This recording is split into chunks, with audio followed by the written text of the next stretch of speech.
We just finished tax season here in the United States, and I have two teenagers, and I have to teach them how to do taxes. And we're going to be talking about that today. But this video is not about taxes. Thank goodness. It is actually about homeschooling, I promise.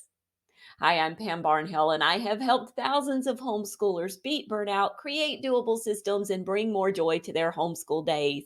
Welcome to the show. Okay, I say the show like I'm going to tap dance or something. Okay, that just struck me as funny.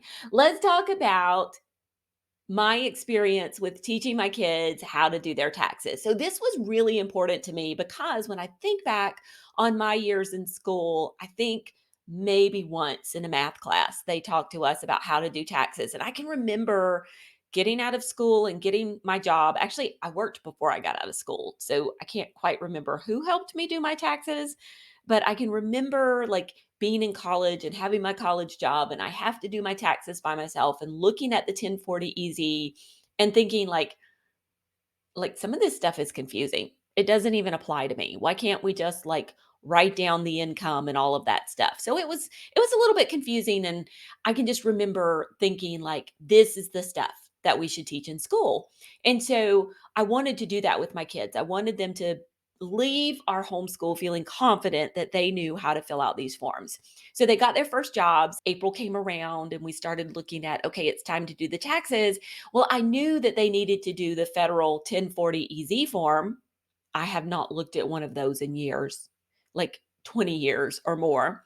And I also knew that they needed to do an Alabama form. So I have not done our taxes since we moved to Alabama. And it's not that it's tax evasion, it's that ever since we've moved back to Alabama, our taxes have been complicated enough that I've just paid somebody to do it. And like, trust me, totally worth the money to pay somebody to do your taxes. So I've never even seen the Alabama form. I had no idea what the equivalent of a 1040 easy was. So I was really stressing about this. And when I really stress about something, I tend to put it off and procrastinate. And so, of course, I put it off until the very last minute to get this done. And I kept thinking, oh, I've got to equip these kids. I've got to teach them how to fill out these forms. I don't know when it finally struck me that, you know what? These kids are never going to fill out a tax form.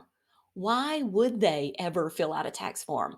What they're going to do instead, once again, not tax evasion, they're going to open up a TurboTax or some tax app, not sponsored here, by the way, and they're going to answer the questions. They're going to fill out the little questionnaire and it's going to do the taxes for them. Now, they need to be able to look at that form and to verify that the information is correct and kind of glance over it and things like that. So they don't need to be totally ignorant of the form, but they don't have to start with a blank form.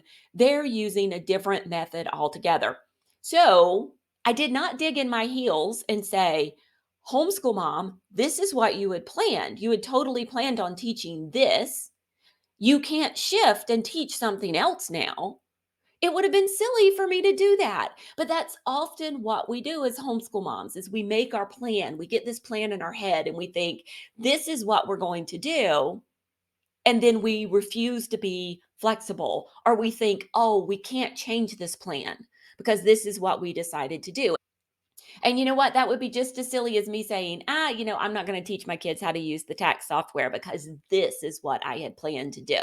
And that's my whole message here today is even when we make homeschool plans, we need to be flexible in our homeschool planning. We need to hold those loosely because opportunities are going to come up for us to do other things. Our kids might get really interested in some kind of rabbit trail, or like with my situation here, we may figure out that maybe what we had decided to teach was not the best thing for our kids after all. Maybe they need to learn something else.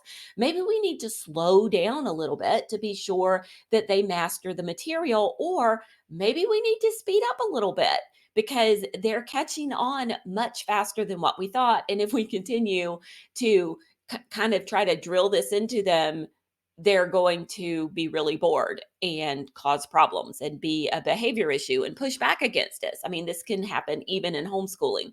So we always want to hold our plans loosely and be flexible with our homeschool planning. And this is what we teach in our planning course, Put Your Homeschool Year on Autopilot. We teach you how to set up your plan so you are absolutely prepared for all of those normal days. You can reduce the decision fatigue in your homeschool. You know exactly what it is that you're going to do. But we also set up these plans in such a way that it is completely flexible. So if something comes up that you need to shift gears, if you need to put things on hold for a while because of an outside emergency, or if you just want to follow that rabbit trail, you can do that and then come back to your plans and they are waiting for you. And so we've baked in flexibility, the ultimate in flexibility in this homeschool planning program.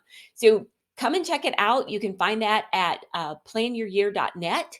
And we would love to have you join us. We have a whole community planning their homeschool years together, getting their plans in place so they can feel confident that they are doing enough in their homeschool and they can do it in a way that reduces decision fatigue every single day. I would love for you to come and check that out.